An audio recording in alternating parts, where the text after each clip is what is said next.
so careful. No rhyme or reason to it, says Scott Morrison. Graham, do you agree there is, it's a bit unclear why Indonesia has said yes a couple of times and now is saying no? Yeah, I do. I suppose one understands they have an election coming up, but look... You think this is political? There's a bit of that. There's a bit of hometown messaging in this. But I think, you know, not for me to tell Indonesia what to do, but I think they do have to be careful. You know, let's say Australia, for example, decides that we will only pick up people in our waters. Then, you know, Indonesia ends up with almost a watery cemetery in its own front door. Now, yeah, we've got to talk to each other, and yeah, we will understand not every boat will be turned back. That would be stupid. It's never going to happen. But every now and again, there has to be a very strong signal to these criminals who are people smugglers. Sure, but I guess it comes down to who has responsibility for these people. Now, clearly Tony Abbott's made the view that they're in Indonesia's search and rescue zone. They are Indonesia's obligation, were his words. The reality is Indonesia doesn't have the capacity to, well, they don't have the Navy capacity we do. Look, and they are heading here the Indonesian vessels crewed by Indonesian people coming out of Indonesia and in Indonesia's waters. Hey, guess who's responsible? Now, look, I do think Indonesia's got to be a little bit careful, but also I think Australians, you know, have to understand that not everything is going to go our way, but you know, just think of what we're trying to do here, and that is deter people smugglers.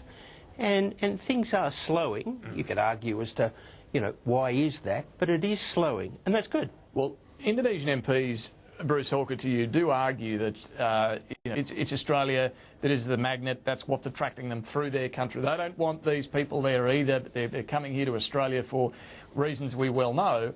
But they are in Indonesia's search and rescue zone. Should Indonesia be willing to take them back? Well, whether they should or they shouldn't, David, the point is that the government has mishandled this from day one. In fact, from when they were maintaining all along that they were going to turn back the boats, despite clear messages from the Indonesians that they were very unhappy with this sort of heavy-handed diplomacy, both by opposition leader Abbott and by Prime Minister Abbott. They're now sending a very clear message to us. You know, we will make these calls, not you, which is exactly what we were saying when we were in government. They will make the calls on it. That's why you have to be much more careful about the way in which you deal with them. There never was a real problem. They had the PNG solution all sorted out. They only had to just keep sending those people via Christmas Island to Manus Island. Well, they are still doing that. They're still doing that. Well, they are doing that, and but they've got this problem now where the Prime Minister has said that you know, they're going to turn back the boats, and clearly they cannot turn back the boats. I mean, this policy is in tatters. Just on that, Graham, can they turn back the boats? I mean, Indonesia's made its position pretty clear. Yeah. Does that mean the policy's dead? Some will be turned back when you can, but not all of them. But how is that going to happen now that Indonesia's said no thanks? Well, they've said no thanks for a couple of them. You know, goodness knows how many more are queued up there. But look, there are a number of things that have got to be done, and this is all about sending signals to people smugglers. You know, for example, I think the idea of cutting off the almost daily blogs which says, "Dear people smuggler, you had a good day today. You know, 2 boats got through and only 1 didn't." You know, the idea of just closing down for a little while the information and just seeing what happens is not a bad idea. Well, it's certainly happened, that's for sure. Well, the fact that we're getting so little information, though, Graham, does mean that situations like this, where there was some level of standoff between Australia and Indonesia, we don't get told about it. Now, is that okay in your book? Well, look, it is. This is, you know, look, it's not a war, but it's the equivalent of a criminal operation. And, you know, once the Jakarta election is out of the way and whatnot, I'd almost be going the other way, and that is placing ads in the Jakarta Post and whatnot and saying, look, you know, X number of boats did not get through, X number of people are at Manus Island, X number of people are at Nauru. You know, don't risk it. Bruce, at the end of the day, there's no doubting that the policy is working. Very well. I think it's only one in the last fortnight. Well, the PNG policy that has got through. The PNG policy is working. That's what's working. If you want to talk about sending the wrong message, it's exactly what happened as a result of this incident with the Indonesians. They're sending a message back to the people smugglers saying, hey, listen, looks like the government in Australia has buckled. Go and send a few more people out here. This is sending the wrong message back to the people smugglers. That's exactly the problem. And on the question of the secrecy surrounding this issue, I mean, frankly, there is a very fine line between media management and security issues and cover-up. And when we have to find out about what's happening on the in the waters to the north of here through the Jakarta Post, then I think there's a very, very big problem. You know, we elect these governments. We have a right to know what's going on. I'm sorry, that's a very clear point I want to make, and I think most Australians would accept that. We've got to take a quick break. Stay with us, though. Parliament back tomorrow. Clive Palmer's already in town. We'll hear what he had to say today.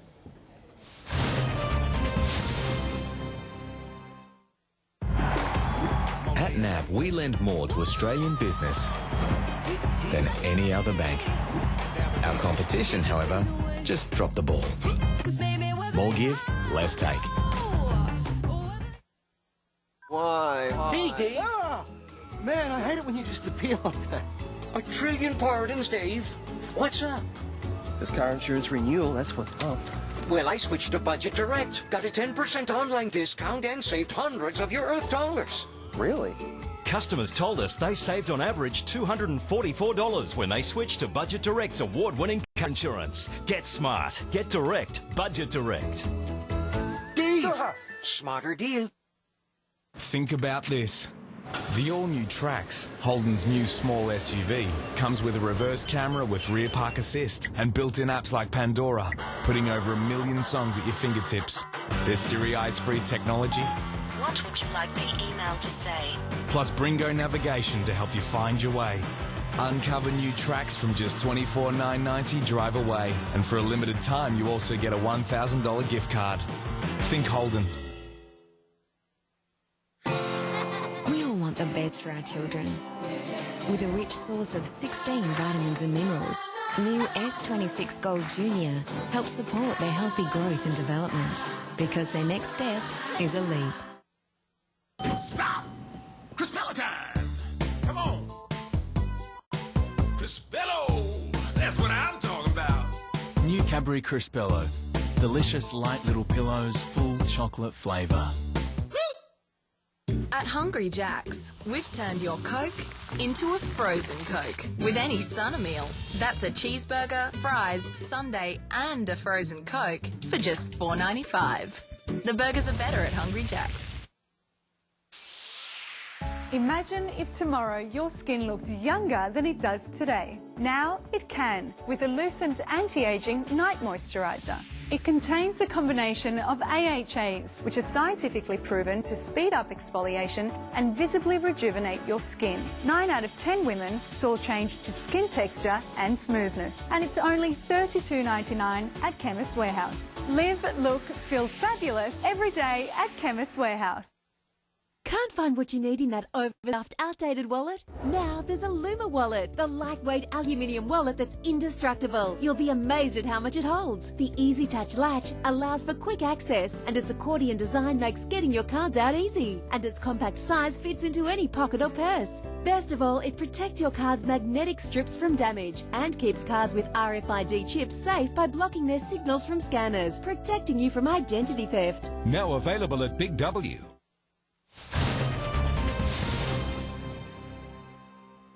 Welcome back to PM Agenda. We're talking to Graham Morris and Bruce Hawker. Parliament resumes tomorrow, and shortly I'll show you what Clive Palmer's had to say as he arrived in Canberra today. Fairly chilly Canberra, as he himself noted. But, of course, while Parliament's underway, there's also a big conference happening in Poland, the UN climate talks that happen every year. We talked about this a bit last week. The government isn't sending any governmental ministerial representation. A bureaucrat is going instead. But we do know the Australian government's position is going to involve a harder line. The government will not be signing up to any new levies, taxes or contributions to the fund that some of the developing countries are trying to see delivered at this conference.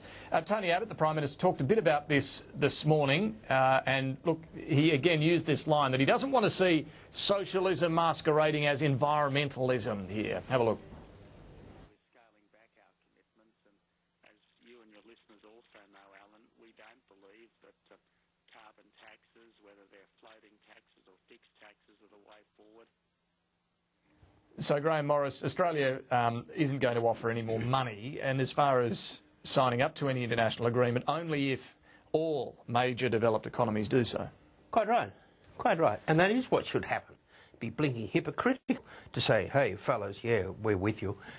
Look, this is the same thing as we went to Copenhagen, essentially the big conference, the original one, essentially saying, look, if everyone's in, we'll do our bit.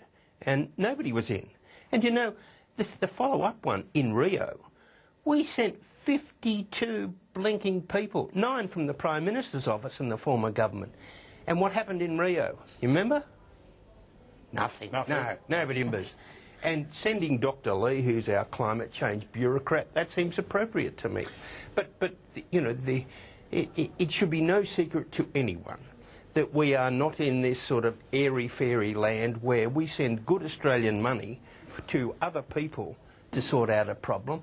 We will do our direct action thing here in Australia, and we'll do our own bit. All right. Well, Bruce, does that make sense to you that we should only do something if the rest of the world is, or do you think we should be playing a leading role here in showing the way by taking tougher action? Well, I think we should actually be trying to convince other leading economies that we should be out there making a real contribution and real change. I sort of am of the view that we live in a bubble, you know, and all that CO2 that's being pumped out of India or wherever is actually going to be breathed in by us and our children and our grandchildren at some stage. So we have to be a bit more sophisticated in our approach to these things. The government's made it quite clear that they're not interested in this as an issue, and Tony Abbott frankly never has been. So I'm not surprised that this is the attitude that they're taking now. I think it's disappointing.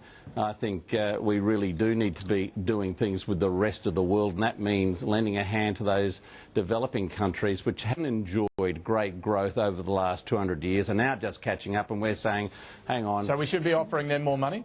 Well, I think it should be considered.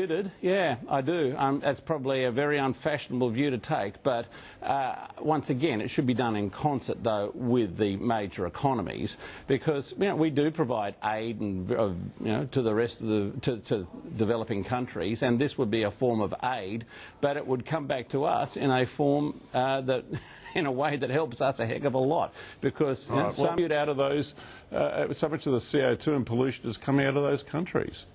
Well, it certainly is. I know, and I don't think anybody doubts that. Now, of course, the carbon tax will be first order of business when Parliament does resume. The bill to repeal it won't be introduced tomorrow. That'll be Wednesday morning. But it will be the key issue of the week, no doubt about that. Clive Palmer will also be getting a fair bit of attention, you would think. He arrived in Canberra today, and he asked me, are you going to come every day when Parliament's sitting? Here was his response. I won't give you all the news in one day. So every day it can be your way of avoiding the question. No, it's just my way of making the news. What do you promise every the people? day. Every day that I come to Parliament, it will make news. And that's what I promise. And so the more days I can come, the more news you'll get. Look, he certainly will make news, Graham, for a little while anyway. How long do you think this fascination with Clive Palmer MP will last? Well, I actually think he might get a bigger run than the opposition leader, Bill Shorten. Might overshadow the opposition. He may well. And look, he'll be a novelty for a while, and then when the Senate changes, he becomes quite important again. Yeah. But for a while, everyone is wondering, is it you know, larrikin businessman with something to contribute, Clive Palmer, who turns up, or Buffett Clive Palmer, and everyone just laughs at him? But, you know, there's two different Clive Palmer. One could really play an important role. He's clearly not stupid, though, is he, Bruce? Because in the mould of great crossbenchers over the years, he knows how to keep us all hanging on the key issues like the carbon tax. We know he doesn't like the carbon tax, but is he going to vote for the repeal in its current form, and some other key policy legislative areas as well? He's keeping his cards close to his chest and keeping that interest alive. Yeah, I think he'll decide, you know, as he goes along, and maybe that's the role of a person on the crossbenches. I mean, He was elected, and his people were elected to the Senate, so we just have to deal with them. I think he will be a very interesting contributor to the whole process. He's obviously interested in making politics entertaining. They say politics is what showbiz for ugly people. Well, I think we'll all sign up for that. So I think that's the sort of contribution he's going to make. It's going to be very unpredictable. He's going to be a radical element in the Senate or in the House of Representatives, and his players are going to be there in the Senate doing the same thing. Is it good for the whole political process? It probably makes it less stable, but at the end of the day, I think the government will work its way through its policy agendas, and from time to time, Clive will go in there and make merry with it. But other times, I think he'll be quite compliant. Yeah, well, in the meantime, of course, Labor's got to deal with the carbon tax repeal. We've talked a bit about that, and no doubt we will next week as well. We're out of time, though. Bruce Hawker, Graham Morris, thanks very much for joining us. We'll catch up next week when Parliament is indeed in full swing, and we'll get your views on how Tony Abbott, Bill Shorten, Bronwyn Bishop, Clive Palmer, how they've all gone in their respective new roles. Now, we're going to take you to the Australian War Memorial, because the last post-ceremony at the end of this Remembrance Day is underway. And VC winner recipient Ben Roberts-Smith is about to deliver the eulogy that Paul Keating did, I think, 20 years ago to mark the end of this Remembrance Day at the Australian War Memorial, where it doesn't look like the rain is falling quite as heavily as it was there this morning at that formal ceremony that took place here in Canberra. But let's take you now there live.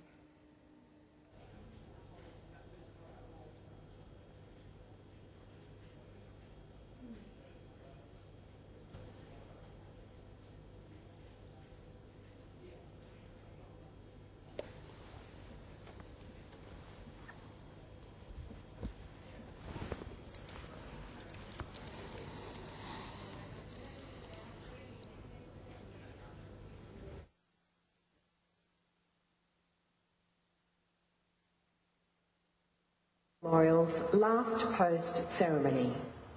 My name is David Speers, and joining us today from the Australian Army is Corporal Ben Roberts-Smith, recipient of the Victoria Cross and Medal for Gallantry. We acknowledge the Australian War Memorial Council members and the families of Corporal Scott Smith and Corporal Cameron Baird, MG, who are joining us for a special last post ceremony commemorating the 20th anniversary of the interment of the unknown Australian soldier in the Hall of Memory. Today is also the 95th anniversary of the armistice on the 11th of November 1918, which ended the First World War. On this Remembrance Day, we welcome the veterans who have served, those that are still serving, and the families that support them. We also acknowledge the members of RSL and services clubs who are watching the broadcast of this ceremony around Australia. This evening we will be joined by visitors and students who will be laying wreaths and floral tributes at the base of the reflection pool during the ceremony. Shortly, Australia's Federation Guard will dismount the catafalque party from the tomb of the unknown Australian soldier within the Hall of Memory. Australia's Federation Guard is the tri-service ceremonial unit of the Australian Defence Force. It provides a ceremonial presence during visits to Australia by foreign dignitaries and for civil and military events, including here at the Australian War Memorial.